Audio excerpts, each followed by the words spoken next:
para pelaku usaha harus bayar royalti jika mereka memutar musik lokal dan luar negeri di ruang komersial. Sementara itu melalui Instagram pribadinya menyatakan Ahmad Dhani menggratiskan penggunaan lagu-lagu Dewa 19.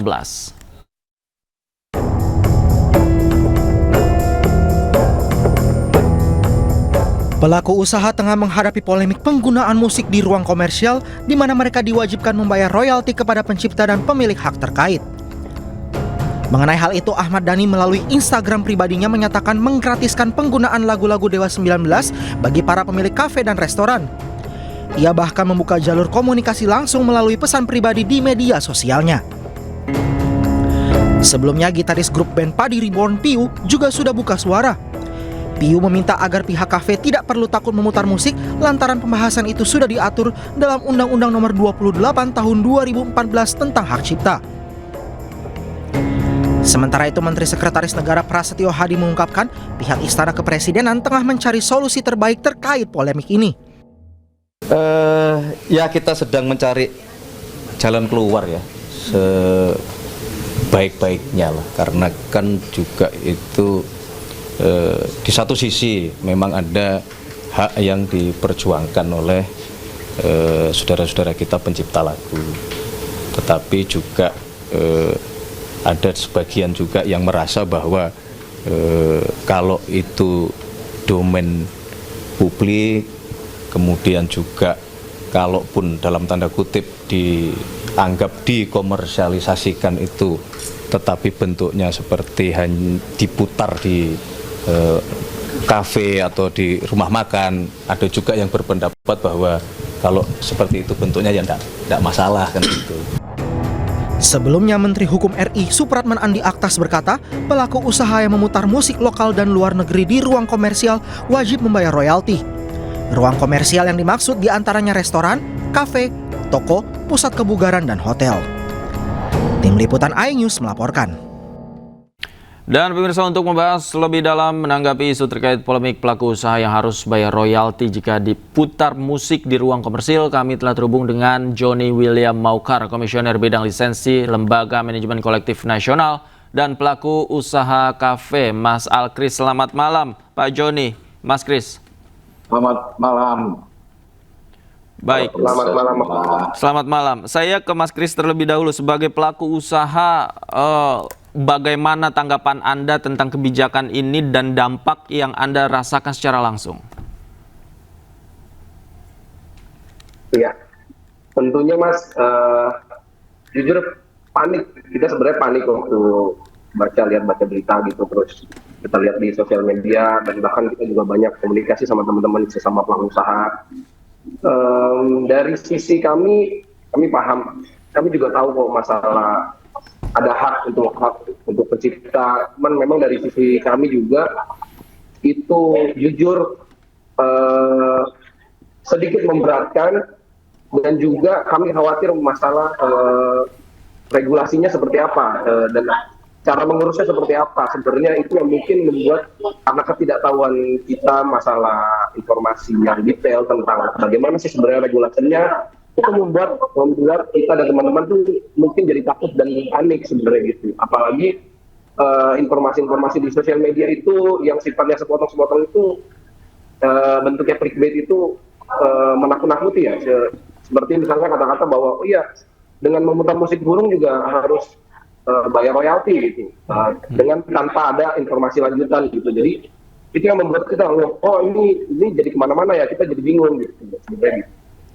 Oke, saya ke Pak Joni. Pak Joni, sebenarnya seperti apa yang menjadi beban dari pelaku usaha atau UMKM terkait royalti ini, Pak? Ya, kalau kita berbicara royalti, maka kita harus mengacu kepada Undang-Undang Hak Cipta.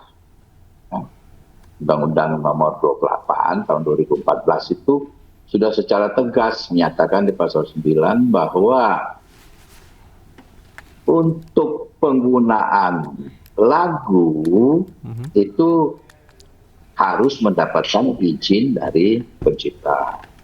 Kemudian di pasal 23 dikatakan penggunaan atas lagu itu boleh dilakukan tanpa izin terlebih dahulu asal membayar royalti. Lalu kemudian di pasal 87 itu dikatakan bukan merupakan pelanggaran menggunakan lagu dan atau musik asal melakukan pembayaran melalui LKN. Begitu juga dikatakan di dalam PP 56. Jadi kalau undang-undang menyebutkan itu LMK, maka dipertegas di PP 56 itu adalah LMKN yang diberi kewenangan itu. Jadi LMKN merupakan perwakilan dari pencipta untuk mendapatkan haknya atas penggunaan lagunya yang kita sebut royalti. Nah di seluruh dunia itu seperti ini. Sehingga kalau lagu-lagu Indonesia itu diputar di luar negeri, maka CMO di sana, ya, Collective Management Organization, LMK ini, itu mengumpulkan, lalu royalti itu dikirim ke Indonesia melalui LMK, maka LMK di sini mendistribusikan. Begitu juga sebaliknya, lagu-lagu asing yang diputar di sini, dikumpulkan di sini royaltinya, dikirim ke LMK di mana para pemegang hak itu terdaftar sebagai anggotanya. Ini asas yang diperjanjikan dalam perjanjian resiprokal dan ini sudah lazim gitu. Baik. Mas Kris, tanggapan Anda atas apa yang disampaikan Pak Joni? Ya, betul. Memang terkait regulasinya memang begitu ya. Khusus memang apa yang dilakukan seluruh dunia. Sebenarnya makanya saya melihatnya ini sebenarnya kompleks. Kenapa kompleks? Ini menyangkut masalah trust juga dari masyarakat terhadap lembaga-lembaga yang ada. Jadi ini sebenarnya seperti bola salju yang akhirnya ya membuat sebenarnya masyarakat tuh jadi nggak percaya sebenarnya kemana-mana untuk dalam hal apapun. Nah, apalagi terkait hal ini masalah LMKN untuk penarikan royalti. Gitu. Nah, jujur kalau dari saya melihatnya sebaiknya edukasi dan perluasan informasi itu dulu, karena kenapa memang kompleks banget kalau memang melihat dari sisi UMKM ya di Indonesia, memang kita kompleks dan perlu banget banyak yang diedukasi, banyak yang dibantu secara informasi, secara pendanaan, karena banyak yang memang struggle dan memang kalau harus tarik lagi masalah royalti, pasti banyak banget yang berat. Kalau saya melihat di teman sesama usaha kecil, kedai-kedai kopi kecil itu yang mungkin memilih nggak sanggup karena mereka untuk bertahan dari hari ke hari aja itu memang udah lumayan lebih sulit. Jadi menurut saya memang harus ada jalan tengah gitu. Terhadap hal ini, saya juga harus regulasinya ya, Mas. Tapi menurut saya lumayan abu-abu karena terkait di situ untuk UMKM itu ada masalah, ada pembahasan tentang negosiasi dan menurut saya itu membuka ruang yang abu-abu sekali gitu, ketika ada bahasa-bahasa bahwa untuk UMKM itu ada regulasi, ada negosiasi gitu. Ya sebaiknya saran saya itu diperjelas dan kalau memang mau dipermudah, diperingan untuk para UMKM diperingan. Gitu. Ya. Oke, ini menarik Pak Joni. Apakah ada kriteria khusus yang diwajibkan terikat peraturan untuk membayar royalti? Apakah kafe-kafe tertentu atau memang kafe-kafe yang levelnya UMKM, kemudian mereka masih merintis, kemudian mereka juga memiliki modal yang terbatas, kemudian omset yang terbatas, semua terikat aturan ini, Pak Joni? Jadi undang-undang itu menyatakan setiap penggunaan lagu dan atau musik di ruang publik untuk tujuan komersil wajib mendapatkan izin lisensi dengan membayar royalti. Itu undang-undangnya begitu. Berapa yang harus dibayar? Itu ada tarif yang disusun oleh LMKN dan disahkan oleh Menteri Hukum dan HAM pada waktu itu. Oleh karena itu mempunyai kekuatan hukum yang mengikat, harus membayar sesuai itu. Nah, bagaimana itu disusun? Itu tarif royalti itu disusun berdasarkan rujukan-rujukan royalti, besaran royalti di luar negeri. Kita melihat standar Eropa, standar Amerika, tidak bisa kita ikut itu terlalu tinggi. Lalu kita lihat standar Asia, Jepang, Jasrak bagaimana itu, Korea bagaimana tokanya membagikan LMK sana itu menghitungnya wah terlalu tinggi. Maka kita mengacu kepada yang ditetapkan di negara-negara ASEAN, Singapura, Malaysia. Nah, kita mengacu. Nah, kita ini menetapkan tarif royalti yang sekarang ini, misalnya satu kursi dihitung 120.000 per tahun untuk restoran, itu lebih rendah daripada Malaysia.